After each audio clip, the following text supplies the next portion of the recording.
করে নারীদের ইজ্জত থাকবে না, নারীরা আস্তে আস্তে করে তাদের ইজ্জত আরো কি হবে, নষ্ট হবে, তারা আরো বেজ্জতি হবে সমাজের কাছে।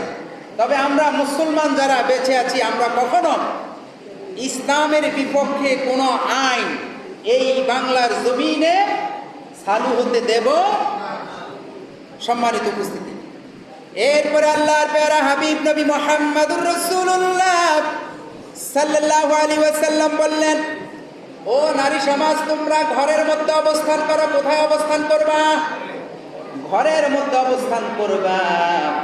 তোমরা যখন ঘর থেকে বের হও, মাঠে ঘাটে বের হও, শয়তান তোমাদের দিকে উকি চুকি মারিয়া দেখে। আমার ভাইয়েরা, আল্লাহর প্যারা হাবিব নবী মুহাম্মদুর রাসূলুল্লাহ সাল্লাল্লাহু আলাইহি ওয়াসাল্লামের সামনে সাহাবায়ে কেরাম বসে আছেন। সাহাবীদেরকে আল্লাহর প্যারা হাবিব সাল্লাল্লাহু আলাইহি ওয়াসাল্লাম বললেন, ও সাহাবীরা, বলো তো মহিলাদের কোন অবস্থান ভালো, মহিলাদের কোন অবস্থান ভালো? আমার ভাইয়েরা, সকল সাহাবীরা চুপ থাকলেন। হযরতে আলী রাদিয়াল্লাহু তাআলা উনি ওই মজলিস থেকে উঠে গেলেন। মজলিস থেকে উঠে হযরতে মা ফাতেমাতুজ জাহরা রাদিয়াল্লাহু তাআলা আনহার কাছে চলে গেলেন। হযরতে মা ফাতেমাতুজ জাহরা রাদিয়াল্লাহু তাআলা আনহাকে বললেন, ও ফাতেমা, শোনো, আজকে আমরা আল্লাহর প্যারা হাবিব সাল্লাল্লাহু আলাইহি ওয়াসাল্লামের প্রশ্নের উত্তর দিতে পারি নাই। বলে, কি হয়েছে? বলে, আল্লাহর প্যারা হাবিব সাল্লাল্লাহু আলাইহি ওয়াসাল্লাম আমাদের কি বলেছেন মহিলাদের কোন অবস্থান ভালো? ও ফাতেমা, আমরা তো এটা জানি না, যদি তুমি আমাদেরকে জানাই দিতা।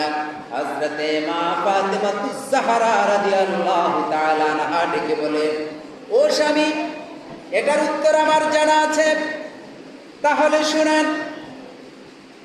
মহিলাদের ওই অবস্থান ভালো যেই মহিলা কখনো পর পুরুষ দেখে নাই, যেই মহিলা কখনো পর পুরুষ বেগানা পুরুষ দেখে নাই, এবং বেগানা পুরুষও ওই মহিলাকে দেখে নাই। ওই মহিলাকে বেগানা পুরুষও কি দেখে নাই। ও স্বামী, আল্লাহর প্যারা হাবিব সাল্লাল্লাহু আলাইহি ওয়াসাল্লামকে জানায়া দেন উত্তরটা। আমার ভাইয়েরা, হযরতে আলী রাদিয়াল্লাহু তাআলা উনি নবীজির দরবারে এসে বললেন, ইয়া রাসূলুল্লাহ, ইয়া হাবিবাল্লাহ, নবী গো, উত্তরটা ইতিপূর্বে আমার জানা ছিল না, কিন্তু আমি হযরতে ফাতেমাতুজ জাহরা রাদিয়াল্লাহু তাআলা আনহা থেকে উত্তরটা পেয়েছি। ও আলী, বলো তো কি বলেছে? ফাতেমা কি বলেছে?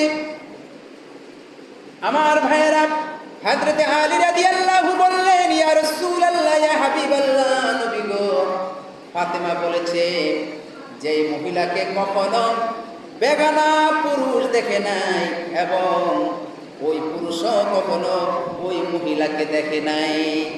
কখনো মহিলায় বেগানা পুরুষ দেখে নাই, বেগানা পুরুষ কখনো ওই মহিলাকে দেখে নাই। আল্লাহর প্যারা হাবিব সাল্লাল্লাহু আলাইহি ওয়াসাল্লাম বললেন, ও আলী, ফাতেমা তু বিদআতু মিন্নি, ফাতেমা আমার শরীরের একটা অংশ, সে আমার মনের কথাটাই বলে দিয়েছে, এটাই সঠিক উত্তর। যে মহিলাকে কখনো বেগানা পুরুষ দেখে নাই, বেগানা পুরুষও ওই মহিলাকে দেখে নাই, মহিলাদের ওই অবস্থান ভালো। সুবহানাল্লাহ। এখন তো মহিলারা থাকতে চায় না, কি করবেন? না থাকলে